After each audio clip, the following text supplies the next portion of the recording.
convenções do início do século ditavam que o marido era o provedor do lar. A mulher não precisava e não deveria ganhar dinheiro. As que ficavam viúvas precisavam se virar para se sustentar e sustentar aos filhos.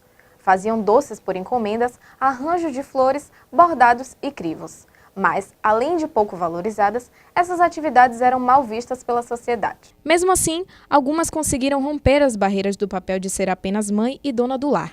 Dados do IBGE, divulgados em abril deste ano, apontam que em 2017, as mulheres continuaram a trabalhar 20 horas por semana em afazeres domésticos e no cuidado de pessoas, quase o dobro das 10 horas dedicadas pelos homens. Entre os 88 milhões e 200 mil mulheres de 14 anos ou mais, 92,6% delas fizeram essas duas atividades no ano passado, uma leve alta frente aos 90,6% de 2016. E com dados tão alarmantes, o BNews resolveu lembrar, em sua matéria especial de datas comemorativas, histórias de mães solteiras que são exemplos de garra e dedicação. Elas tiveram que abdicar de vários momentos com os filhos para sustentá-los e a casa. Tem uma família sem a quarta pessoa, no meu caso, né? Sem um provedor.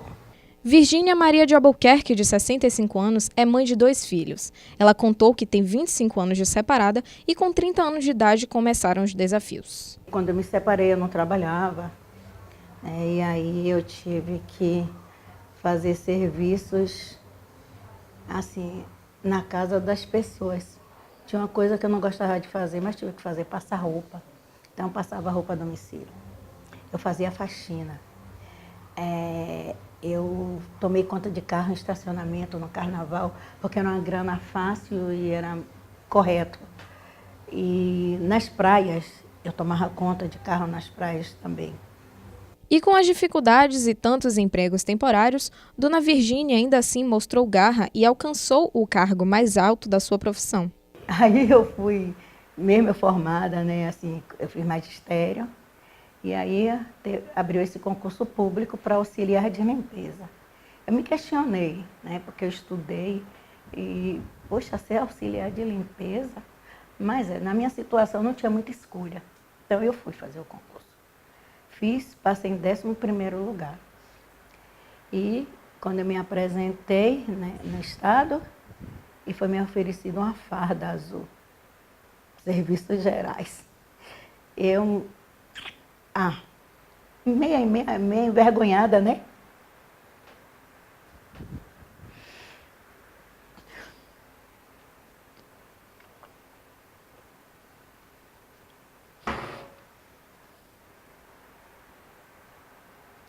Mas vesti aquela farda azul. Então os médicos falavam assim, puxa, essa menina, a farda dessa menina é diferente. O azul é diferente, né, nela, pela grandeza como eu fazia as coisas. E nessa condição do melhor, eu fui crescendo dentro dessa empresa. Aí eu passei para o financeiro, abandonei a farda azul escrito Serviços Gerais, o balde, a vassoura, né, e o rodo e o pano de chão. E eu fui sentar numa mesa e fui lidar, né, com outro tipo de despesa, onde eu lançava a despesa do Estado, tudo isso. Eu passei para o financeiro e dormi no financeiro, eu costumo dizer assim, eu dormi no financeiro e acordei no Diário Oficial como presidente de Copel. Dalva Pereira dos Santos, 74 anos, 34 de viúva e mãe de 2 filhas. Os desafios enfrentados e os preconceitos sofridos fez a ex-professora se fortalecer, já que ela não tinha família em Salvador. Foi muito difícil. Não vou dizer a você que foi fácil. Eu me apoiei e agradeço muito aos meus vizinhos, a dona Maria Odete, que foi uma mãe, ela era uma irmã, o Juraci, que era o padrinho de Carla, um verdadeiro pai. Pouco a pouco, as mulheres vão ampliando seu espaço na economia nacional. O fenômeno ainda é lento, mas constante e progressivo. Em 1973, apenas 30,9% da população economicamente ativa do Brasil era do sexo. Segundo os dados da Pesquisa Nacional de Amostra por Domicílio, em 1999, elas já representavam 41,4% do total da força de trabalho. Um exército de aproximadamente 33 milhões. Mas, com isso, também vem o preconceito da sociedade. trabalhava na prefeitura, no Planeta dos Macacos. A diretora lá colocou uma Kombi Topic, chama Topic. E aí vinha me pegar de noite. Quando eu voltava, que o pessoal ficava observando, muita gente aqui falou que eu estava fazendo vida. Porque eu vinha na Topic, a Topic cheia de mulher, das professoras, né? Mas eu não ligava, não dava nenhuma... nem fazia de conta que nem ouvia. Porque na realidade eu não estava fazendo isso, eu estava trabalhando, né? Então, além de eu dar aula, eu costurava. Então, costurei demais. O que me sustentou, o que ajudou eu a criar as minhas filhas foi a costura. Eu chegava do trabalho e ia para a máquina. Às vezes, amanhecia o dia na máquina. Mas será que era mais difícil ser mãe solteira há 30 anos? Pedimos para as nossas entrevistadas fazerem um comparativo e tivemos opiniões diferentes. Confira. A mesma dificuldade. Quando eu criava as meninas, eu tive muita dificuldade. Demais. Mais fácil que era menos assustador. Né? Era diferente a marginalização, não era tão grande como é hoje. Hoje é tudo mais difícil, você tem mais medo.